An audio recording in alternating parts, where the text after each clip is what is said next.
Welcome back to Headlines. I'm Wes Austin, and these are today's top stories. First up, Democrats are suing President Trump for trying to stop non-citizens from voting. You surprised? So the same party that wanted your vaccine status tattooed on your forehead thinks that asking for ID is intrusive. Then, a new book reveals that Barack Obama worked behind the scenes to block Kamala Harris from becoming the nominee after Biden dropped out. Obama was so desperate to avoid a Harris candidacy, he almost droned her house. Meanwhile, in Colorado, Democrats are pushing a bill that would label misgendering your child as child abuse and could cost parents custody. So, if you misgender your kid, you could lose them. But if you let them change their gender at 5 years old, you're Parent of the Year. And finally, a report showed that 1 in 5 EU lawmakers broke the exact same rule that got French conservative leader Marine Le Pen banned from politics, and almost none of them were prosecuted. So in the United States, that would be like if a lot of administration officials took classified documents home, but only one got an FBI raid and a SWAT team.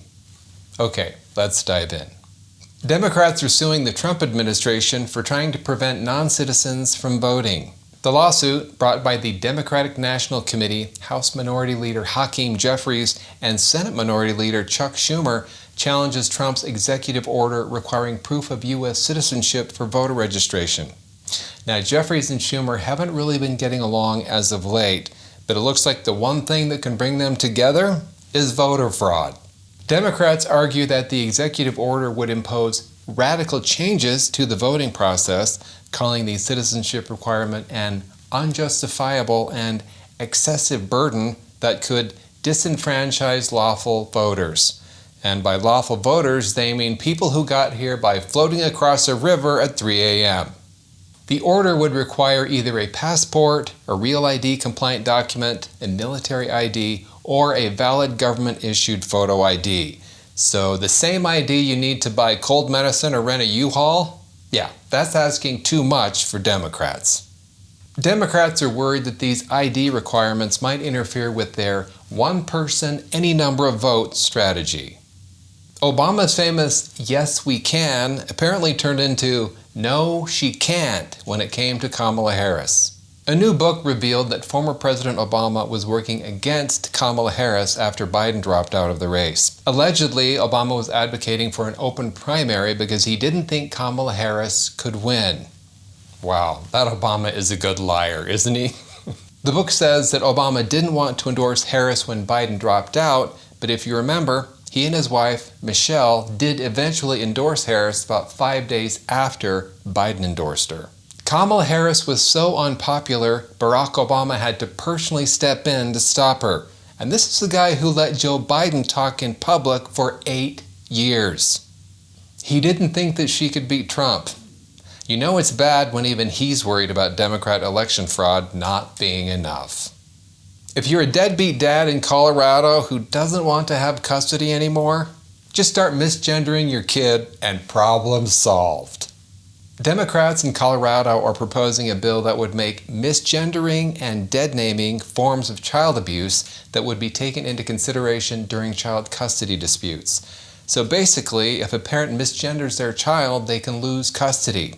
Additionally, dead naming and misgendering would be labeled discriminatory under the Colorado Anti-Discrimination Act, which would make it so that if a business misgenders someone, they have to pay a fine. The bill also bans gender-based dress codes in schools, which means boys can finally wear crop tops and tutus in gym class. The bill defines misgendering as using the wrong pronoun purposefully. So, parents are now going to need to keep spreadsheets of their kids' weekly gender updates just to avoid losing them. Colorado Democrats have finally solved child abuse. Turns out it wasn't beatings, neglect, or starvation that were the problems. It was calling your son Timmy instead of Tina. 1 in 5 lawmakers broke the same rule that the French conservative leader did, but almost all of them avoided punishment. Now that sounds kind of familiar.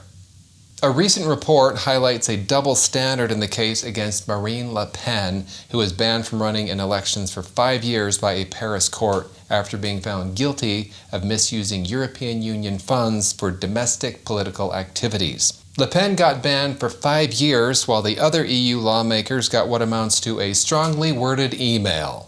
A 2023 investigation revealed that 139 members of the European Parliament, about 1 in 5 between 2019 and 2022, committed similar violations as Le Pen. Despite this, only one member faced formal investigation. The remaining 138 were simply told to repay the funds, avoiding criminal charges. How can I explain that better? It's like when New York decides that only one real estate developer in the entire city might have inflated their property values, even though they know everyone does it. Le Pen should have just claimed that she was using the funds for climate initiatives. The EU probably would have given her a medal. A former BBC journalist noted that the misuse of EU funds is a widely known issue, with many members believed to have engaged in the same practices as Le Pen. I'm not saying that misusing EU funds is an open secret, but it is listed as a job perk in their recruitment brochures. Thanks for watching Headlines. I'm Wes Austin. Good night.